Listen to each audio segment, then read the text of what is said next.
Enlightened poetry में कृष्णा जी की एक कविता। मन के तटबंधों में, जीवन के अनुबंधों में, सीमित संबंधों में, जानी सी गंधों में कब बंध सकी है कोई प्रेम कहानी। छंदों बंधों में कब बंधता है जीवन का अल्हड़ पानी। जीवन की रेत पे कब शेष रही है कोई निशानी। ये दुनिया तो है बस आनी जानी। गठरी में कहाँ बंधा करती है उन्मुक्त चांदनी। सुर तालों में कहाँ बंधी है प्रेम रागिनी। प्रेम का एक ये अलग आयाम है जो हम लोग इनलाइटेंड पोएट्री में देखेंगे, और ये भी वही सब इशारे हैं कि प्रेम एक उन्मुक्त दशा है। मन के तटबंध अर्थात मन की जो सीमाएं हैं उनमें कहाँ बंध पाता है। जीवन के अनुबंध, कॉन्ट्रैक्ट्स, कस्में, वायदे, इन सब में प्रेम नहीं बनता। जानी सी गंधों में, जानी पहचानी ही सारी दुनिया हम बसा लेना चाहते हैं। प्रेम तो कोई अनजानी गंध लेकर भी आ जाता है। इसीलिए जो लोग प्रेम रहित होते हैं, प्रेम से बहुत घबराते हैं, वो अपना परफ्यूम भी चुन कर रखते हैं, यही वाली गंध हमको चाहिए, यही पता है। मुझे भी परफ्यूम बहुत पसंद है, लेकिन मुझे हर गंध पसंद है परफ्यूम की। जो अच्छी है, जो अच्छी फ्रेग्रेंस है, मैं सारी फ्रेग्रेंस को वेलकम करता हूँ। लेकिन कुछ लोगों के लिए उनका सिग्नेचर परफ्यूम हो जाता है, वो यही वाला परफ्यूम इस्तेमाल करेंगे, तो उनको दूर से आप पहचान सकते हैं कि अच्छा वो आदमी आ रहा होगा या वो आ रहे होंगे, रही होंगी। लेकिन प्रेम तो अनजानी गंधों को भी लेकर आता है जीवन में। जानी सी गंधों में, सीमित संबंधों में कब बंध सकी है कोई प्रेम कहानी। प्रेम की जो स्टोरी है, लव स्टोरी है, उसको इतने सीमाओं में थोड़े ही हम बांध पाएंगे। वो तो सारी सीमाओं के पार चली ही जाती है। छंदों बंधों में कब बंधता है जीवन का अल्हड़ पानी। कविता लिखते हैं लोग, छंद, मीटर, ये सब बनाते हैं शायरी वगैरह में। कविता भी कई बार छंदों, मीटर को तोड़कर चली जाती है, और जीवन का अल्हड़ पानी भी, जो उन्मुक्त प्रवाह है जीवन का, वो भी उनको तोड़कर आगे चला जाता है। वो कहाँ बनता है, बंध ही नहीं पाता उन चीजों में। जीवन की रेत पर कब शेष रही है कोई निशानी। जीवन एक रेत की तरह हमारे सामने बिछा है, लोग उस पर निशानियां बना रहे हैं, उसको वो अमिट बनाने की कोशिश में लगे, जीने की कोशिश में नहीं।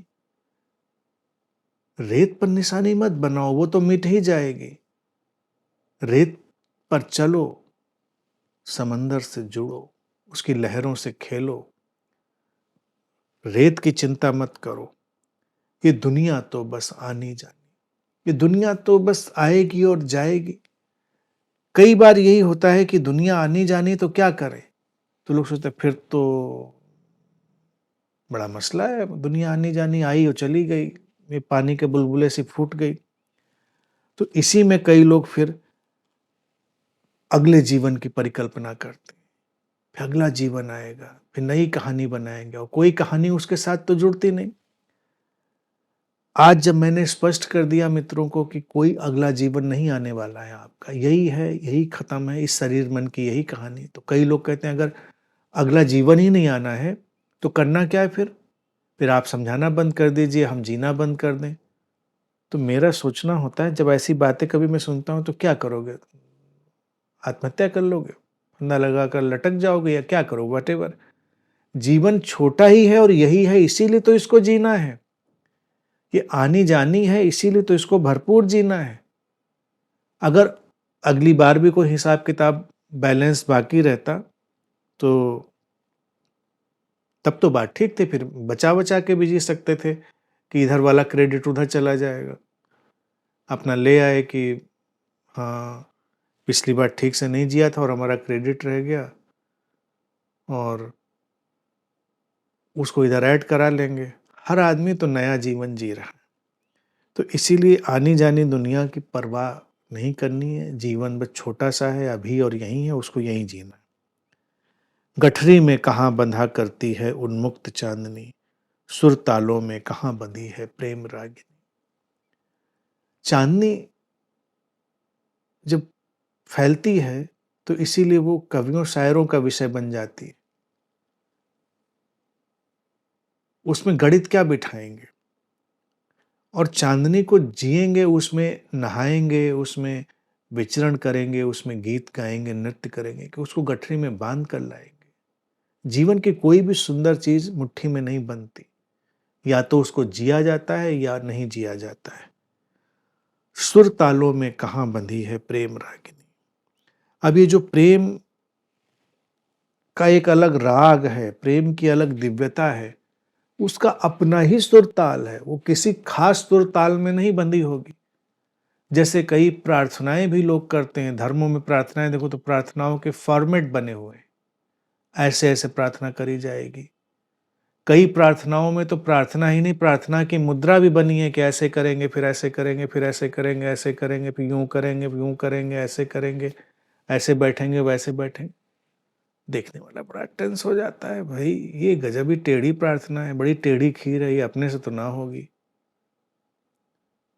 कई टिपिकल संप्रदाय वो हैं, वो प्रार्थनाओं को एक खास रिद्म और सुर ताल में बांध भी देते हैं। वो कहते हैं नहीं, ऐसे ही इसी प्रोनाउंसिएशन के साथ, इसी उच्चारण के साथ करोगे तो प्रार्थना होगी, नहीं तो नहीं होगी। भक्ति का देखो, पूजा का रिचुअल देखो। पूजा क्या है? पूजा, कोई भी पूजा, भाई हम ईश्वर की पूजा करते हैं या किसी की पूजा करते हैं तो प्रेम का ही तो आवाहन है, लेकिन उसमें भी कितना टीम टाम है और कितने नियम कायदे सुर ताल हैं उसमें। वो थोड़ा ही मानता है, प्रेम नहीं मानता। प्रेम के तो अपने सुर ताल हैं, उसमें नहीं बनती। रामकृष्ण परमहंस जैसे लोग जब पूजा करते हैं, प्रार्थना करते हैं, तो उनके सुर ताल अलग ही होते हैं, इसे लोगों को समझ में नहीं पड़ते। बाकियों के बड़े सधे हुए होते हैं। प्रेम एक अल्हड़ नदी है, आसमान में घुमड़ता बादल है, उसके साथ बहो भीगो चलो, तब तो सार्थकता है, अन्यथा सब व्यर्थ।